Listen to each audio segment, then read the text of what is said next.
Hi everyone, सभी प्यारे बच्चों का अगेन वेलकम करता हूँ। थोड़ी सी लेट है आज की क्लास, बहुत काम था सुबह से ऑफिस में। अभी जाके फ्री हुआ हूँ, लेकिन आपका ब्रेक ना हो इसलिए क्लास को आज ज़रूर से तैयार कर रहा हूँ। देखिए, क्लास लिखी गई है टेक्नोलॉजी पे, एक नए गैजेट पे, जिसका इस्तेमाल करके इलेक्शंस को और अच्छे तरीके से करवाया जा सकता है, वोटर्स की प्राइवेसी को और अच्छे से सिक्योर जो है कर सकते हैं। थोड़ा सा लाइट वेट आर्टिकल है आज का, हल्के फुल्के अंदाज में लिखा गया है, हंसी मजाक वाले। शुरू करेंगे इसको अपने क्विज़ के साथ में। जो भी इस क्लास में आप सीखेंगे, हर रोज़ की तरह इस क्विज़ पे आपको क्लास के लास्ट में अटेम्प्ट देना है। 9 में से 9 आपको नंबर मिल जाएं, 10 में से 10 नंबर मिल जाएं, ये आपका ऑब्जेक्टिव है। ठीक है, क्विज़ के सॉल्यूशंस क्लास के लास्ट में करवाएंगे। पूरे मन से क्लास को लेना। आइए कुछ नया सीखते हैं।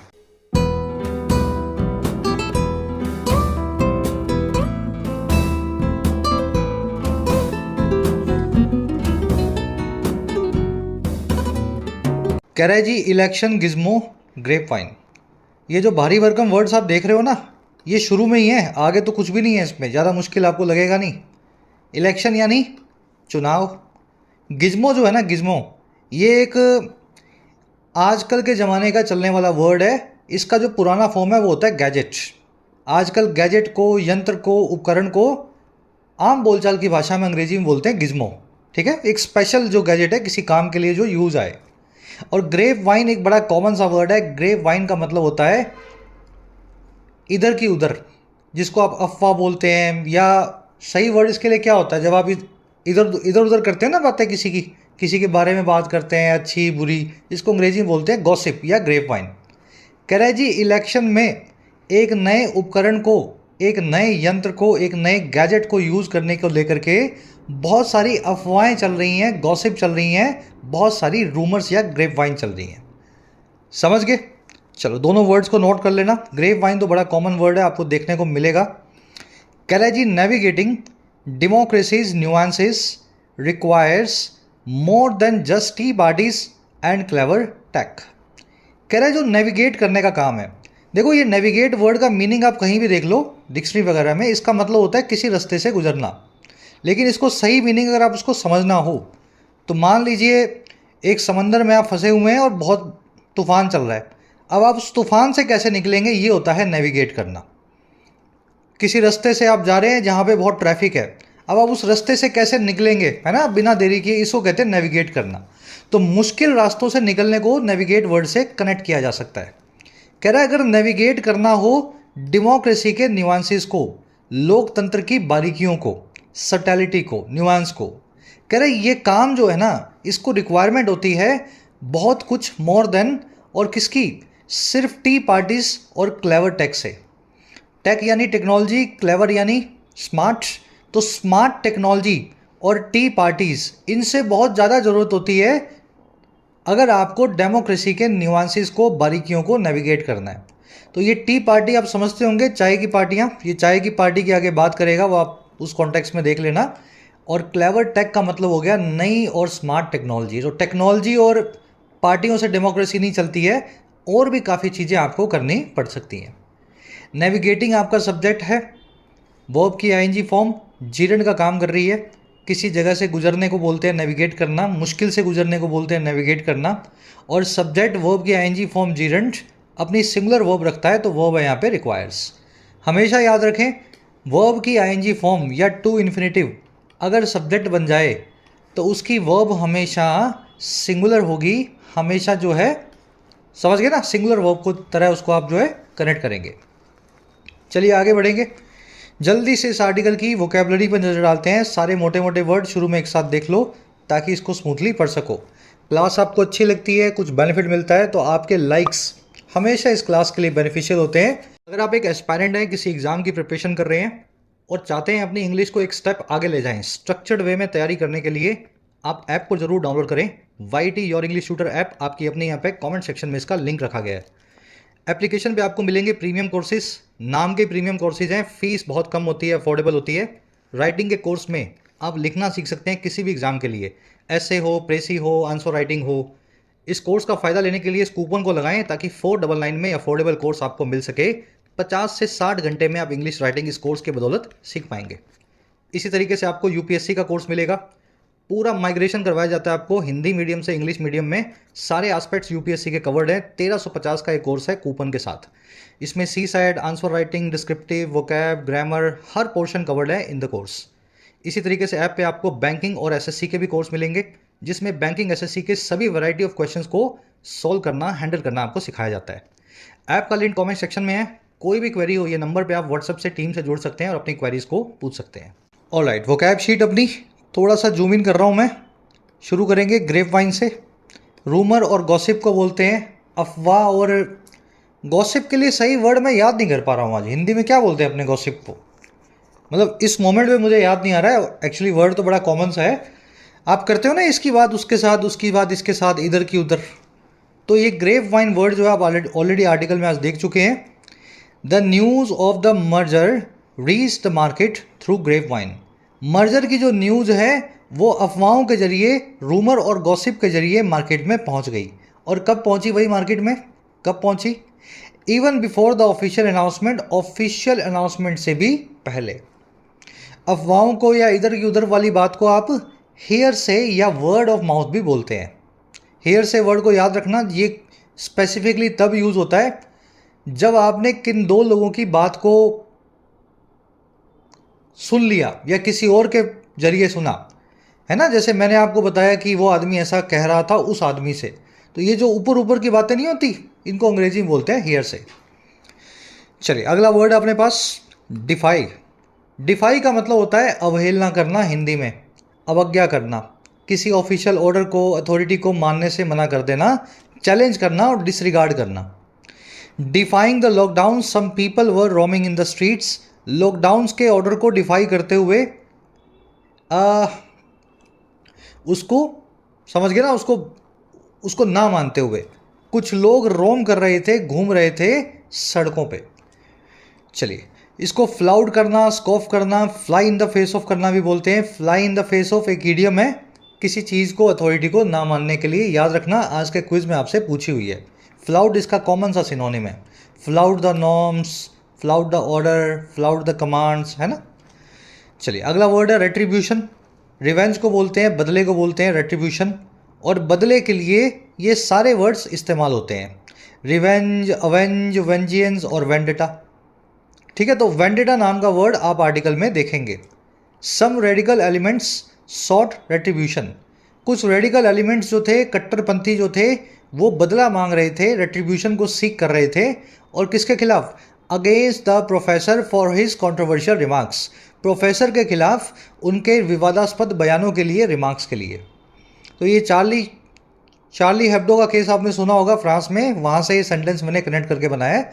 बदला मांग रहे थे वो, कॉन्ट्रोवर्शियल रिमार्क्स कुछ प्रोफेसर ने जो किए होंगे, उसका रेट्रीब्यूशन वो तलाश रहे थे। तो वेंडेटा नाम का वर्ड आप आर्टिकल में देखेंगे। और ये वेंडेटा जो है ना, बड़ा नेगेटिव वर्ड है ये पता है कैसा होता है? जैसे आप किसी आदमी से चिढ़ते हैं और आप एक दिन वो आदमी आपके जो है, आपकी सीध में आ गया, किसी तरीके से आपके पास फंस गया वो, तो आप उससे जो बदला लेते हैं ना, वो होता है वेंडेटा। ये वो बदला नहीं है इसने मेरा कुछ नुकसान किया था, ये वो वाला बदला है कि आप मेरे कॉम्पिटिटर हैं, मैं आपसे चिढ़ता हूँ, I don't like your guts. तो इस तरीके से जो बिना बात का जानबूझ करके अंदर से जलन से जो आप बदला लेते हैं किसी आदमी से, इस गलत चीज़ को अंग्रेजी में बोलते हैं वेंडेटा। चलिए लास्ट वर्ड है अपना आज का, डॉडल। देखिए डॉडल, डिली डैलिंग, डिली डैली, डॉडल, प्रोक्रेस्टिनेट, इन सब का मतलब होता है जी किसी चीज़ को आगे टालते रहना, डिसीजन ना लेना। जाऊंगा या नहीं जाऊंगा, ना जाने का हाँ बोला, ना जाने का ना बोला, बस सोचे जा रहे हैं, है ना। तो इस काम को अंग्रेजी में बोलते हैं डॉडल करना, डिली डैली करना। The company fired its dawdling employees. Company ने अपने ढीलम ढाल वाले एम्प्लॉयज़ को फायर कर दिया, नौकरी से निकाल दिया। और कब? After giving them several warnings, उनको कई सारी वार्निंग्स देने के बाद। ये जो ढीलम ढाल का काम है, डिसीजन ना लेने का काम, इसके लिए एक इडियम है, टू ड्रैग वंस फीट। जब आप डिसीजन नहीं ले रहे हो ना, तो ना तो आप खड़े हो ना आप चल रहे हो, आप घसीट रहे हो अपने आप को, ड्रैग कर रहे हो अपने फीट को। समझ पा रहे हो ना? ना खड़े हो ना चल रहे हो, डिसीजन आपको ले नहीं पा रहे हो, क्या करना है, तो आप अपने बस पाँव घसीटे जा रहे हो। तो इसको इस इडियम से आप कनेक्ट करें। चलिए 4 ही वर्ड्स आज अच्छे वाले देखने वाले। अब आ जाओ आर्टिकल पे, एक समरी आपको दें। समरी ये है कि अभी तक जो डेटा इलेक्शन कमीशन से आता है वोटिंग का, उस डेटा को पढ़ करके कोई भी समझदार आदमी ये पता लगा सकता है कि किस कैंडिडेट को किस मोहल्ले से कितने वोट्स मिले हैं। मोहल्ले से बता सकते हैं एकदम बूथ लेवल पे कि बूथ लेवल ए पे किस कैंडिडेट को ज़्यादा वोट पड़े, बूथ लेवल बी पे किस कैंडिडेट को ज़्यादा वोट पड़े। तो इससे क्या होता है, इस डेटा का कभी कभी होने लगता है मिसयूज़। जैसा कि एक केस आप यहाँ देखेंगे, मान लीजिए किसी एरिया में आप जीत गए, 5 बूथों में चुनाव हुआ था उस एरिया में, और आपको पता लग गया इन 3 बूथ्स पे मुझे वोट कम मिले हैं। तो आप क्या करेंगे, उन 3 बूथ्स के आसपास के लोगों को आप कोऑपरेट नहीं करेंगे और उनसे आप पॉलिटिकल वेंडिटा लेंगे। भैया आपने मुझे वोट नहीं दिया, मैं आपकी सेवा नहीं करूँगा, है ना, ऐसा हो सकता है ना। तो इस चीज़ को छुपाने के लिए एक उपकरण यूज़ होता है, एक गिज्मो यूज़ होता है, टोटलाइज़र। लेकिन इसको सरकार लाने से मना कर रही है काफ़ी टाइम से। ये आर्टिकल एक फॉर्मर इलेक्शन कमिश्नर ने लिखा है और उनका ये मानना है कि टोटलाइज़र को as soon as Indian elections में इंट्रोड्यूस कर देना चाहिए। इससे सारे बूथ्स का डेटा कंबाइन हो जाएगा, एवरेज निकल करके आएगी और आपको पता ही नहीं लगेगा कि आपको किस मोहल्ले में वोट कम पड़े और किस मोहल्ले में वोट ज़्यादा पड़े। तो आज का आर्टिकल इसी चीज़ के बारे में बता रहा है। एनालाइजिंग टोन में लिखा हुआ आर्टिकल है और साथ में थोड़ी ह्यूमरस टोन है, थोड़ी हंसी मजाक के साथ लिखा हुआ आर्टिकल है ना, ह्यूमरस टोन में। शुरू कर लेते हैं इसको। छोटा सा आर्टिकल है। करत the JDU candidate from Sitamarhi Devesh Chandra Thakur is brewing more then T these days. हंसी मजाक वाला सेंटेंस है ये। कह रहे जो JDU कैंडिडेट हैं सीतामढ़ी से, जिनका नाम है DC ठाकुर, देवेंद्र चंद्र ठाकुर, कह रहे ये ब्रू कर रहे हैं, ये उबाल रहे हैं, ये बना रहे हैं, ये पका रहे हैं चाय से बहुत कुछ ज़्यादा आजकल। ये चाय नहीं पका रहे, चाय नहीं उबाल रहे, चाय के साथ साथ, चाय तो उबालते ही होंगे घर में, उसके साथ साथ ये बाहर कई चीज़ें उबाल रहे हैं आजकल। ब्रू करना समझते हैं आप? वैसे तो ये वर्ड का मतलब होता है बियर को, किसी अल्कोहलिक ड्रिंक को बनाना, लेकिन ब्रू आप एक कंट्रोवर्सी को भी कर सकते हैं, किसी बड़े, समझ गए ना, विवाद को भी ब्रू कर सकते हैं। किसी भी चीज़ को उबाल करके बनाने के लिए ब्रू वर्ड यूज़ होता है। तो एक नई कंट्रोवर्सी को ये आजकल उबाल रहे हैं, कहने का मतलब ये। कैंडिडेट की वर्ब है इज ब्रूइंग। ये स्ट्रक्चर आपको थोड़ी अजीब लगी होगी, is brewing more than teas. ये जो है हंसी मजाक वाला सेंटेंस है ना। अपने बोलते हैं ना वो आजकल चाय नहीं उबाल रहा भाई, वो बहुत चीज़ें उबाल रहा है, ये उस तरह का सेंटेंस है ये। तो ये क्या उबाल रहा है भाई कैंडिडेट? कह रहा है जी famous for flouting the now retired model code of conduct और MCC, Thakur casually invited members of the Muslim and Yadav communities over tea and snacks. कह रहे जो फेमस हैं, जो बड़े जाने माने हैं, और किस चीज़ के लिए? फ्लाउट करने के लिए, ना मानने के लिए। उस मॉडल कोड ऑफ कॉन्डक्ट को, उस आचार संहिता को, मॉडल कॉन्डक्ट आप समझते होंगे, MCC आचार संहिता, जो अब रिटायर हो चुका है, जो चुनाव जाने के बाद में अब फोर्स में इम्प्लीमेंटेशन में नहीं है। कह रहे जब ये होता भी है तब भी उसको फ्लाउट करने के लिए फेमस जो ये आदमी है ठाकुर, आचार संहिता को तोड़ने वाले, कह रहे ये ठाकुर ने ना कैजुअली बुलाया, इनवाइट किया मुस्लिम और यादव कम्युनिटीज़ के कुछ मेंबर्स को, और कहाँ इनवाइट किया? चाय और स्नैक्स के लिए, चाय पानी के लिए। और ये कैसे किया इन्होंने? While candidly telling them to leave their grievances at the door. और कह रहे जी उनको ये काम उन्होंने जो किया बुलाने का, ये तब किया जब ये कैंडिडली, ओपन तरीके से, कैंडिडली यानी ओपन तरीके से, एकदम ओपन तरीके से या खुले तरीके से उनको ये भी कह रहे थे, टेल भी कर रहे थे उन लोगों को कि वो रख करके आएँ, लीव करें अपनी सारी शिकायतों को इनके घर के दरवाजे पे, एट द डोर। ग्रीवांस यानी शिकायत। और क्यों रख के आए? Since they didn't support him in the election, क्योंकि इन लोगों ने उनको इलेक्शन पे सपोर्ट नहीं किया था। आ रही बात समझ में? तो इन्होंने क्या किया, वो बूथ लेवल डेटा पकड़ लिया इलेक्शन कमीशन का, उस एरिया में ये जीते थे, फिर इन्होंने वो बूथ निकाले जहाँ इनको वोट कम पड़े थे, और फिर इन्होंने देखा कि यहाँ पे मुस्लिम्स और यादव कम्युनिटीज़ ज़्यादा हैं जिन्होंने मुझे वोट नहीं डाले थे। तो इन्होंने इस तरीके से एक नई समझ गए ना, कंट्रोवर्सी को उबाल दिया। इन्होंने यादव और मुस्लिम्स को बुलाया चाय पे, और बुला करके ये बोला जब आओ तो अपनी शिकायतें जो है ना मेरे पास मत लाना, दरवाजे पे छोड़ाना, क्योंकि आप लोगों ने मुझे वोट ही नहीं डाला। इलेक्शन कमीशन के डेटा से मैं ऑलरेडी इस चीज़ को पता लगा चुका हूँ। समझ रहे? तो मिसयूज़ किया जा रहा है इस डेटा का। ठाकुर की वर्ब है इन्वाइटेड, दे की वर्ब है डिड नॉट सपोर्ट। फ्लाउट करना, किसी चीज़ को ना मानने से मना कर देना, fly in the face of करना, है ना, वर्ड आप देख चुके हैं ऑलरेडी ये। ग्रीवेंस का मतलब होता है कंप्लेंट या शिकायत। कंप्लेंट वर्ड को आप कई बार समझ चुके हैं मेरे साथ। अगर इसके लास्ट में टी लग जाए तो ये होता है नाउन। कंप्लेंट यानी नाउन एक शिकायत, है ना, शिकायत। लेकिन इसका टी निकाल दें तो ये बन जाता है कंप्लेन। कंप्लेन का मतलब होता है शिकायत करना, किसी से शिकायत करना। दोनों अलग वर्ड्स हैं, अलग अलग तरीके से इनको रखना है। चलिए अब इसमें ग्रामर कॉन्सेप्ट है। एट द डोर, इस फ्रेज को देखना ध्यान से। कभी कभी आपको एट द डोर लिखा हुआ मिलेगा और कभी कभी ऑन द डोर लिखा हुआ मिलेगा। इन दोनों में है फ़र्क। अब फ़र्क क्या है? देखो, एट द डोर तब लगाना है जब दरवाजे पे कोई चीज़ हो। दरवाजे पे मतलब दरवाजे की जगह पे कोई चीज़ हो, घर के दरवाजे के आसपास कोई चीज़ हो, तो वो एट द डोर होती है। जैसे कुत्ता खड़ा है आपके दरवाजे पे, बिल्ली खड़ी है, आपका पड़ोसी खड़ा है, तो दैट पर्सन, दैट कुत्ता, दैट बिल्ली, that cat, that dog, that neighbour, वो सब एट द डोर हैं, दरवाजे के ऊपर खड़े हैं। समझो इस बात को। लेकिन ऑन द डोर तब लगाना है जी जब दरवाजे के ऊपर की बात हो, दरवाजे के सरफेस की बात हो। जैसे दरवाजे पे कुछ चिपका हुआ है, दरवाजे को कोई हाथ लगा रहा है, दरवाजे को कोई बजा रहा है, नॉक कर रहा है।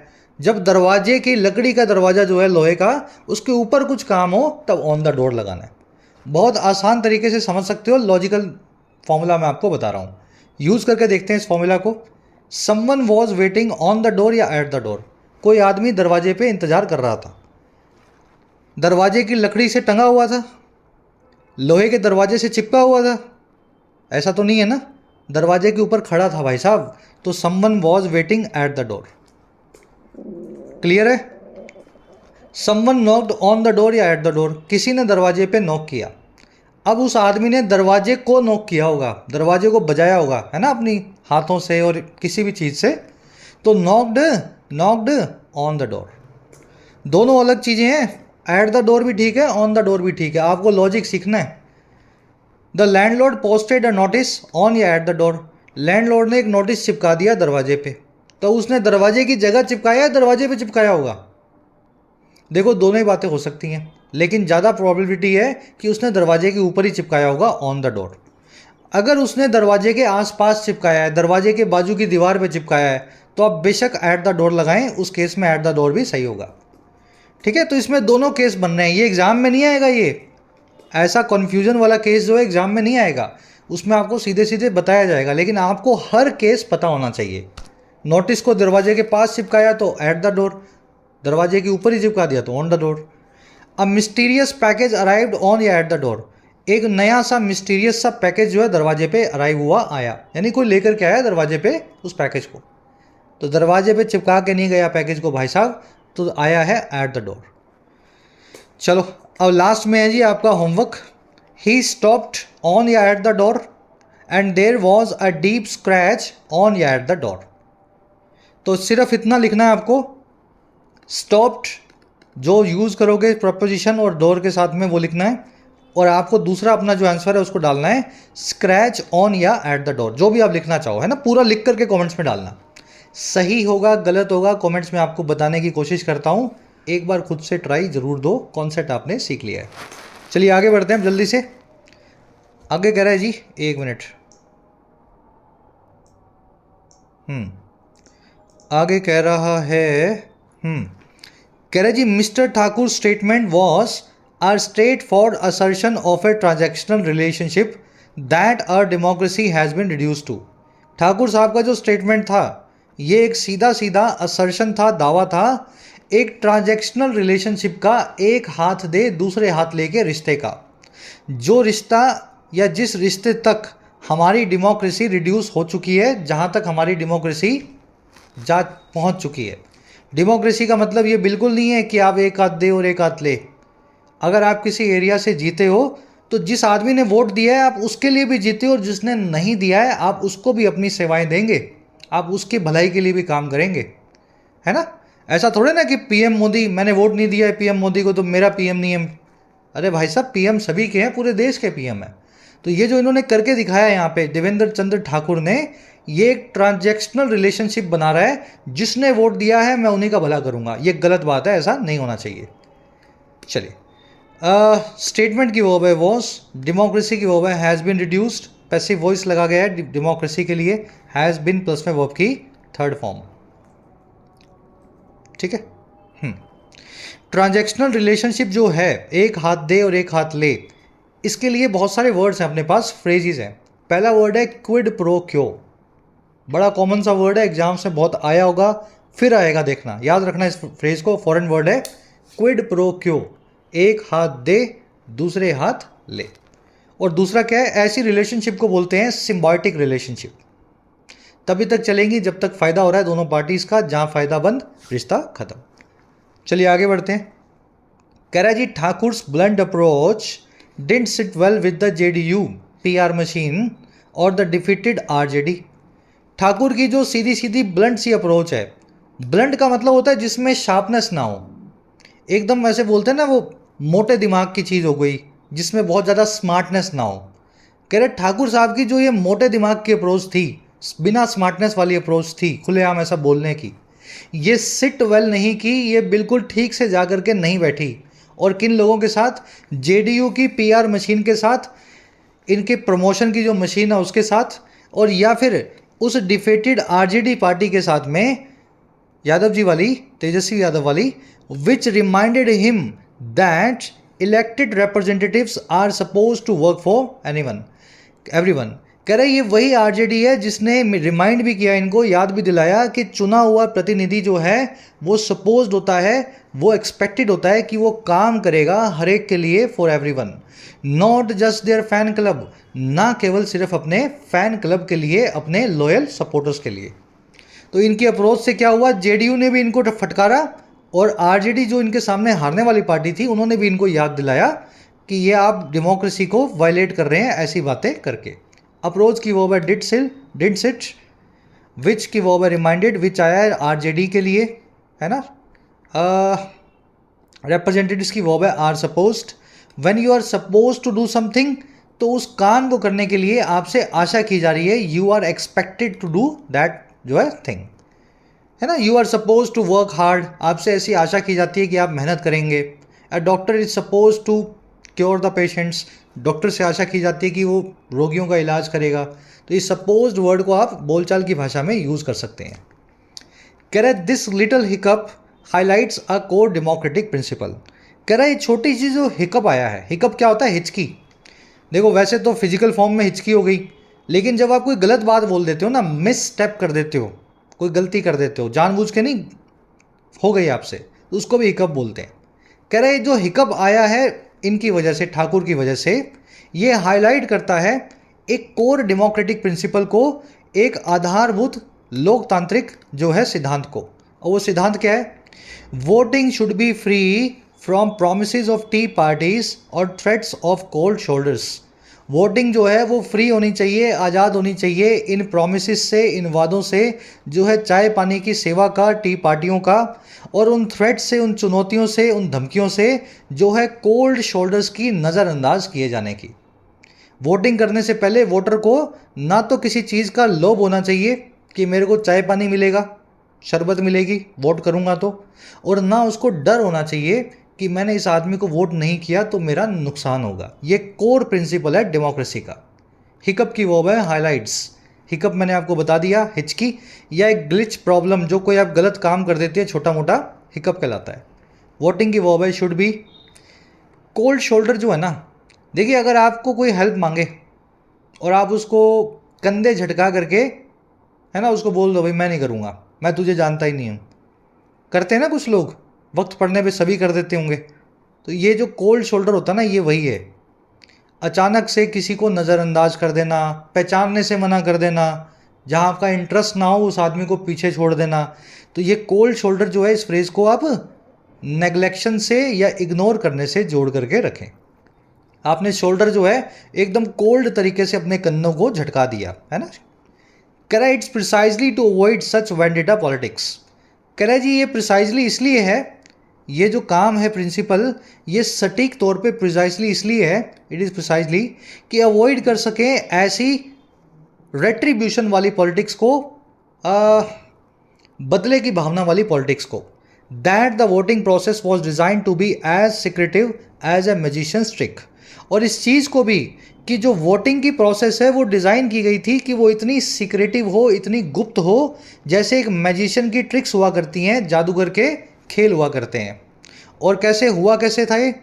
Originally through ballot paper mixing. ये ओरिजिनली हुआ था बैलेट पेपर को मिक्स करके, जो फिजिकल फॉर्म में वोट होता था उनकी पेटियों में वोटों को मिक्स कर देते थे। And now the debate raises on about a device called the totaliser. कह रहा है और अब ये डिबेट जो है रेज ऑन कर रही है, जोरों से आगे बढ़ रही है। रेज ऑन करना यानी जोरों शोरों के साथ किसी चीज़ का कंटिन्यू होना। तो ये कंटिन्यू हो रही है एक डिवाइस को लेकर के जिसका नाम है टोटलाइजर। लंबा सेंटेंस है, मीनिंग आपने निकाल लिया। एक बार रिपीट करता हूँ। कह रहा है ये जो काम, ये प्रिंसिपल आपको बताया हमने ऊपर कि ना कोई लोभ हो, ना कोई लालच हो, ना कोई डर हो, ये प्रिसाइजली इसलिए है कि कोई बाद में आपसे बदला ना ले सके, वेंडेटा पॉलिटिक्स आपके साथ ना हो। और इसीलिए वोटिंग को जो है, इसकी प्रोसेस को इसी तरीके से डिज़ाइन किया गया था कि ये जादूगर की ट्रिक के जैसा एक सीक्रेटिव प्रोसेस हो, एकदम गुप्त तरीके से आप वोट कर सकें, किसी को पता ही ना हो आपने किसको वोट डाला है। कह रहा ओरिजिनली हुआ करता था बैलेट पेपर को मिक्स करके, सभी वोटों को फिजिकल फॉर्म में एक दूसरे के साथ मिक्स करके। और कह रहा है अब जो है ना, अब एक डिबेट चल पड़ रही है, रेज ऑन कर रही है, जोरों शोरों से आगे बढ़ रही है एक डिवाइस को लेकर के। इस डिवाइस का नाम है टोटलाइजर। चलिए, वेंडेटा बदला, प्रिसाइजली यानी सटीक तौर पे, एक्यूरेटली, सीक्रेटिव यानी जो सीक्रेट के जैसा हो, प्राइवेट हो एकदम। चलिए नेक्स्ट पैराग्राफ पे आए। अब ये टोटलाइजर के बारे में आपको बताएगा। कह रहे the totalizer a nifty gizmo aimed at anonymizing booth level voting patterns was suggested back in 2007। कह रहे टोटलाइजर नाम की जो मशीन है ना, ये जो एक निफ्टी गिज्मो है, निफ्टी का मतलब है अव्वल दर्जे का, एकदम बेहतरीन है ना, हिंदी में बोलते हैं बेहतरीन, और गिज्मो यानी गैजेट। कह रहे टोटलाइजर जो एक बेहतरीन उपकरण है, ये एम्ड एट है एनोनिमाइज करने को। देखिए अनोनिमस यानी अनजान, जो आपको जिसके बारे में आप जानते ना हो, है ना, एकदम अज्ञात। एनोनिमाइज करना यानी चीज़ों को अज्ञात बनाना, चीज़ों को, समझ गए ना, सारे वोट्स को मिक्स कर देगा ये, आपको पता ही नहीं लगेगा किस आदमी से, किस एरिया में से कितने वोट आपको पड़े, बस टोटल एवरेज निकलेगी। तो ये एक ऐसा ही बेहतरीन उपकरण है जिससे एम्ड एट है कि कैसे भी करके एनोनिमाइज कर दें, ढक दें, या है ना अज्ञात बना दें बूथ लेवल के वोटिंग पैटर्न्स को। और कह रहे ये टोटलाइजर जो है सजेस्ट किया गया था 2007 में, बैक इन 2007। और क्यों? To prevent post election vendettas. Post election vendettas को प्रिवेंट करने के लिए, इलेक्शन के बाद में बदले की भावना से होने वाले कामों को रोकने के लिए। टोटलाइजर की वर्ब है वॉज सजेस्टेड, कॉमा से कॉमा के बीच में पूरी इंफॉर्मेशन जो दी गई है, ये टोटलाइजर के बारे में एडिशनल इंफॉर्मेशन है। ये एक निफ्टी गिज्मो है जो एम्ड एट है ना, इस काम को करने में। वॉज सजेस्टेड पैसिव फॉर्म में लगाया गया है, इसको सजेस्ट किया गया था 2007 में। कह रहा है जी political party seemed fine with it in 2008 but as with many good ideas it got lost in the bureaucratic Bermuda triangle. कह रहे पॉलिटिकल पार्टियां जो हैं वो दिखाई देती थी बिल्कुल फाइन, उनको बिल्कुल सही लग रहा था, दे seemed fine with this device with it. और कब? 2008 में। कह रहे लेकिन जैसे कि बहुत सारे अच्छे आइडियाज़ करते हैं, एज मैनी गुड आइडियाज़, बहुत सारे अच्छे आइडियाज़ की तरह ये जो टोटलाइजर का आइडिया है ये भी लॉस्ट हो गया, खो गया ब्यूरोक्रेटिक बर्मुडा ट्रायंगल में, हमारी ब्यूरोक्रेसी के बर्मुडा ट्रायंगल में। बर्मुडा ट्रायंगल क्या है? एक बहामास का और कैरेबियन के आसपास का, पैसिफिक ओशन में, शायद अटलांटिक ओशन है, पैसिफिक का देख लेना, एक एरिया है जहाँ पे जो भी शिप जाता है, जो भी जहाज़ जाता है, जो भी प्लेन उड़ता है वो खो जाता है। तो कह रहे जी ये आइडिया भी हमारी ब्यूरोक्रेसी का एक बर्मुडा ट्रायंगल बना हुआ है सरकारी कामकाज का, उसमें खो गया। जैसे बड़े बड़े जहाज़ उस बर्मुडा ट्रायंगल एरिया में है ना गायब हो जाते हैं ना, तो ये आइडिया भी सबके दिमाग से निकल गया क्योंकि ब्यूरोक्रेसी इतनी ज़्यादा है देश में, लाल फीताशाही का बर्मुडा ट्रायंगल है उसमें चला गया। पार्टीज़ की वर्ब है सीम्ड, इट आया इस आइडिया के लिए, वर्ब है इसकी गॉट। ये मैं ट्रायंगल वाला इसलिए आपको बार बार बोल रहा हूँ, इस पर मैंने क्वेश्चन बनाया लास्ट में कि बर्मुडा ट्रायंगल का इस सेंटेंस से और क्या कनेक्शन है ना, तो मैं आपको समझाने की कोशिश कर रहा हूँ। कह रहा है जी fast forward to 2014 and the Supreme Court had to remind everyone why keeping voter anonymity is crucial. कह रहा है अब 2007 से 8 से 2014 तक फास्ट फॉरवर्ड कर जाओ, जंप मारो आगे की तरफ। कह रहा है अगर जैसे ही 2014 में जाओगे, फास्ट फॉरवर्ड करोगे 2014 की तरफ, सुप्रीम कोर्ट को याद दिलाना पड़ा, रिमाइंड करना पड़ा हर एक आदमी को कि क्यों कीप करना या बनाए रखना वोटर की एनोनिमिटी को, वोटर की प्राइवेसी को, अज्ञातता को, वो बड़ा क्रूशियल है, बड़ा ज़रूरी है। कोर्ट की वर्ब है हैड। कीपिंग सब्जेक्ट है यहाँ पे जीरेंट वर्ब के आईएनजी फॉर्म, और जब भी जीरेंट सब्जेक्ट बनता है वर्ब को सिंगुलर लेता है। देख रहे हो यहाँ पे इज लगाया हुआ है। वाई जो है यहाँ पे रिलेटिव एडवर्ब का काम कर रहा है। सिंपल सा एक फॉर्मूला याद रखना, बहुत डिटेल में नहीं करवा रहा हूँ, मोटा मोटा याद रखने के लिए समझा रहा हूँ। जब भी आपको what where why when how, what where why when how है ना, WH वर्ड जो हैं सेंटेंस के बीच में मिल जाए, कहाँ पे मिल जाए, बीच में मिल जाए, और सेंटेंस के लास्ट में क्वेश्चन मार्क ना हो, सेंटेंस के लास्ट में क्वेश्चन मार्क ना हो, तो उस केस में ये सब की सब जो रिलेटिव एडवर्ब्स हैं what where when why how, इनके बाद में आपको इन्वर्जन नहीं करना है। इन्वर्जन समझते हैं, हेल्पिंग वर्ब को सब्जेक्ट से पहले लाना। जैसे मैं आपसे पूछ लूँ आपने ऐसा क्यों किया, तो मैं क्या लिखूँगा, why did you do this. समझ पा रहे हो, हेल्पिंग वर्ब डिड है, यू से पहले आ गई सब्जेक्ट से, इसी को इन्वर्जन बोलते हैं, क्योंकि वाई से सेंटेंस शुरू हुआ और लास्ट में क्वेश्चन मार्क लगा है, तो ये करना था। लेकिन जब why when where how what ये सेंटेंस के बीच में आती है ना, और लास्ट का क्वेश्चन मार्क जो है हटवा देती हैं, तब इनके बाद में ये डिड जो है यू से पहले आपको नहीं लाना। तो इसलिए यहाँ पे हेल्पिंग वर्ब को सब्जेक्ट के बाद रखा गया है कीपिंग के। अगर ऐसा ना होता तो इस हेल्पिंग वर्ब को आपको इज को पहले भी लाना पड़ सकता था। समझ गए, सिंपल कॉन्सेप्ट है, बहुत डिटेल में नहीं करवाया, वैसे ही बता दिया आपको। कह रहा है yet the government kept dilly dallying, कह रहा है फिर भी गवर्नमेंट ने डिलम डाल जारी रखा, डिली डैलिंग को जारी रखा, है ना। Arguing that revealing booth voice voting could actually boost development, ऐसा आर्ग्यू करते हुए, ऐसी दलील देते हुए कि बूथ वाइज वोटिंग को अगर रिवील कर दिया जाए तो ये एक्चुअली बूस्ट कर देगा डेवलपमेंट को, ये विकास को बढ़ाएगा।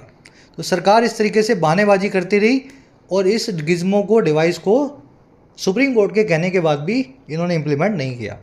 गवर्नमेंट की वर्ब है केप्ट, डिली डैलिंग करना समझते हैं आप, आगे आगे किसी चीज़ को डिलम डाल में खिसकाते रहना, है ना, डिले करते रहना। रिवीलिंग की वर्ब है कुड बूस्ट। कह रहे yes because nothing says progress like knowing exactly who didn't vote for you. अब देखो हंसी की बात है, कह रहे सरकार ने बोला ना कि बूथ लेवल वोटिंग आने से एक्चुअली जो है डेवलपमेंट बूस्ट होगी, है ना, विकास होगा। कह रहे बिल्कुल सही बात तो बोल रही है सरकार, क्योंकि कोई भी चीज़ दुनिया में ऐसी है ही नहीं जो प्रोग्रेस का नाम लेती हो, जो प्रोग्रेस को इंडिकेट करती हो। जैसे कि इस चीज़ को नो करना या जान लेना कि किस आदमी ने आपको वोट नहीं किया था, ये एक तंज मारा हुआ इसने। सरकार ने बोला कि बूथ लेवल वोटिंग ज़रूरी है डेवलपमेंट के लिए, ज़रूरी नहीं है। बूथ लेवल वोटिंग से तो आपका जो जीता हुआ आदमी है वो बदला लेगा आपसे, आपके बूथ का पता लग गया उसको कि आपके मोहल्ले में से कितने वोट पड़े। लेकिन सरकार ने बोला ज़रूरी है। कह रहा हाँ हाँ बिल्कुल ज़रूरी तो है, इसी चीज़ से तो डेवलपमेंट होती है भाई, इसी चीज़ से ही तो प्रोग्रेस हो सकती है समाज में, कि बस आपको ये पता लग जाए कि आपके लिए वोट किस एरिया से नहीं आया था। अगर आपको पता ना लगे तो प्रोग्रेस कैसे हो जाएगी, है ना। तो ये एक तरीके का ताना मार रहा है सरकार की बात पे। चलो कोशिश कर रहे हैं आपको ये जो अंग्रेजी है इसको देसी कैसे बनाया जाए, है ना, मीनिंग कर कैसा जो आप जो है निकाल पाएँ। नथिंग की वर्ब है सेज, हु की वर्ब है डिड वोट। कह रहे लास्ट पैराग्राफ में in 2017 another plea to use totalizers found its way to Supreme Court. कह रहे 2017 में भी एक और प्ली आई थी, एक और याचिका आई थी यूज़ करने के लिए टोटलाइजर को। इस याचिका ने अपने रास्ते को फाउंड किया, फाउंड इट्स वे यानी ये अपना रास्ता तय करके आई, पहुंची, और कहाँ पहुंची, सुप्रीम कोर्ट तक पहुंची। और क्यों, only to hit another bureaucratic snooze button. कह रहे सिर्फ हिट करने के लिए, सिर्फ भिड़ने के लिए, सिर्फ चोट मारने के लिए एक और ब्यूरोक्रेटिक स्नूज बटन को। स्नूज बटन कौन सा बटन होता है, सुबह आप अलार्म में, अलार्म बजे आपका घड़ी में, आपकी स्मार्ट वॉच में, आपके घर के अलार्म में, तो एक बटन आएगा ऊपर, उस पर आप दबाना तो 10 मिनट के लिए अलार्म जो आगे खिसक जाएगा, इसको बोलते हैं स्नूज करना। तो ये एक प्ली आई सुप्रीम कोर्ट में, लेकिन सरकार ने इसको सुना, सुन के हाँ बोला हम लाएंगे, और स्नूज बटन दबा दिया, और फिर 2017 से 2024 तक इस पर कोई भी एक्शन नहीं लिया। वही आगे ढिलम ढाल वाला रवैया है ना, इसको आगे आगे खिसकाने वाला रवैया। कह रहा था election commission insist it's time to bring totalizers back to the spotlight. Election commission insist करता है, जोर देता है कि वक्त आ गया है, इट्स टाइम कि ब्रिंग किया जा सके, लाया जा सके टोटलाइजर्स को फिर से स्पॉटलाइट में, फिर से सबकी नज़रों में। भाई सबकी नज़रों में लाओ तभी इसको आप लगा पाओगे, है ना। तो इलेक्शन कमीशन तो कह ही रहा है वक्त आ गया। कह रहे जी but concerns about EVM data leakage have the government hit pause repeatedly. कह रहे लेकिन कंसर्न्स जो चिंताएं हैं ईवीएम के डेटा की लीकेज को लेकर के, इन चिंताओं ने हैव किया है, इस काम को करवाया है गवर्नमेंट से कि वो हिट करे, वो दबाए पॉज बटन को रिपीटेडली, बार बार इस काम को रोकने पे बार बार जो है सरकार उतारू हो जाए। समझ गए ना। सरकार बार बार यही सोचती है कि ये गिज्मो अगर लेकर के आए तो फिर ईवीएम से कुछ छेड़छाड़ ना हो जाए, कोई डेटा ईवीएम का लीक ना होने लगे। इलेक्शन कमीशन की वर्ब है इंसिस्ट, इट की वर्ब है इज, इट्स लिखा हुआ है, कंसर्न्स की वर्ब है हैव। ध्यान देना है हैव जो है यहाँ पे कॉजेटिव वर्ब है। हैव, मेक और गेट 3 कॉजेटिव वर्ब्स आपको करवाई गई हैं। ग्रामर सीरीज़ में देख लेना जाकर के, 25 नंबर वीडियो है शायद। इसमें आपको कोई काम किसी से करवाना होता है, जैसे आपने नाई से अपने बाल कटवाए, मैकेनिक से अपनी कार रिपेयर करवाई, ठीक है ना। तो आज मैं डिटेल में नहीं जा पाऊंगा, लंबी क्लास हो जाएगी, कोई मतलब नहीं है, 15 मिनट का कॉन्सेप्ट है। ज़रूर से इस कॉन्सेप्ट को आपको ग्रामर सीरीज से कवर कर लेना है। आपकी सहूलियत के लिए यहाँ मैं लिंक डालने की कोशिश करूँगा इस वीडियो का। आज सबका होमवर्क है, इस कॉन्सेप्ट को जाके चेक करें। तो हैव के बाद में वर्ब की बेस फॉर्म आती है, गेट के बाद में वर्ब का टू इन्फिनिटिव आता है और मेक के बाद में वर्ब की बेस फॉर्म आती है। करे as this saga shows navigating democracy's nuances requires more than just tea parties and clever tech. कह रहे कि जैसा कि ये सागा, ये कहानी, ये पूरा नैरेटिव हमें दिखाता है कि अगर आपको नेविगेट करना हो, पार गुजरना हो डेमोक्रेसी के न्यूएंसेस से, लोकशाही के बारीकियों से, तो इसके लिए आपको ज़रूरत होगी टी पार्टीज़ और क्लेवर टेक से बहुत ज़्यादा चीज़ों की। इससे आपको सिर्फ खिलाने पिलाने से और नई टेक्नोलॉजी को इस्तेमाल करने से, इन चीज़ों से आप नहीं गुजर सकते। और वो कौन सी चीज़ है भाई? It needs a clear vision and an objective approach to policy making. इसके लिए ज़रूरत होती है क्लियर विजन की, एक साफ सोच की, साफ नज़र की, और एक ऑब्जेक्टिव अप्रोच की, वस्तुनिष्ठ अप्रोच की, जो है पॉलिसी मेकिंग को लेकर के, कानून को बनाने को लेकर के। सब्जेक्टिव अप्रोच नहीं चलेगी कि इस गिज्मो के आने से मेरी पार्टी को कितना फ़ायदा होगा, नहीं। देश के लिए सोचो, सब पार्टियों को ऑब्जेक्टिव तरीके से देखो और एक क्लियर विजन के साथ में इसको एक सिस्टमैटिक मैनर में इस गैजेट को लेकर के आओ, है ना। तो इस चीज़ की आपको ज़रूरत पड़ने वाली है। चलिए, सिंपल सेंटेंस, बड़ा ही सिंपल सा आर्टिकल। होपफुली आज का आर्टिकल कुछ नई थीम थी आपके लिए, डिफरेंट था, है ना। तो ज़रूर से कैसा लगा कमेंट्स में आप बता सकते हैं, ताकि नई थीम्स के आर्टिकल ढूंढ के आपके लिए लाए जा सके। फर्स्ट क्वेश्चन है अपने क्विज का। कह रहे जी ऑथर को ऐसा क्यों लगता है कि टोटलाइजर इंपॉर्टेंट है? क्या ज़रूरत है भाई इसकी? इसकी इतना इंपॉर्टेंट गैजेट जो है ऑथर को क्यों लग रहा है? ये स्पीड अप कर देगा वोट काउंटिंग की प्रोसेस को, ये इलेक्शन के रिजल्ट को एक्यूरेट इंश्योर करेगा, एक्यूरेसी को इंश्योर करेगा उनकी, ये वोटर एनोनिमिटी को बनाए रखने में हेल्प करेगा, और या फिर ये सरकार के विकास के जो गोल्स हैं, प्रगति को लेकर के जो गोल्स हैं, विकास को उनके साथ अलाइंड विद होता है, उनको फैसिलिटेट करता है। तो क्या रीज़न है टोटलाइजर को लाने का? बड़ा सिंपल क्वेश्चन है भाई। अगर ये गलत हो जाए तो अपना कान खुद ही मरोड़ लेना। पूरा आर्टिकल पढ़ने के बाद में गलत हो जाए तो आप ही की गलती है, आंख खोल के आपने नहीं पढ़ा। फर्स्ट कमेंट में मैंने आंसर डाल दिया है, वहाँ से मैच कर लो। चलो सेकंड पे आओ। ब्यूरोक्रेटिक बरमूडा ट्रायंगल जो है, इस टर्म को क्यों यूज़ किया गया है, किस कॉन्टेक्स्ट में यूज़ किया गया आर्टिकल में, पैसेज में? एक बार पढ़ लो, खुद से ट्राई दो, मैं आंसर करवा रहा हूँ आपको। पहले आपको खुद से अपने चेक कर लेना आपको कितना आता है। देखो जी, ब्यूरोक्रेटिक बरमूडा ट्रायंगल क्या है जी? ऐसी एक जगह ब्यूरोक्रेसी की वजह से जहाँ पे अच्छे आइडियाज़ जो हैं वो खो जाते हैं। जैसे बरमूडा ट्रायंगल में कोई भी जहाज़, कोई भी शिप, कोई भी प्लेन आप भेजो वो खो जाता है ना। तो हमारे यहाँ पे भी ऐसा ही हो रहा है।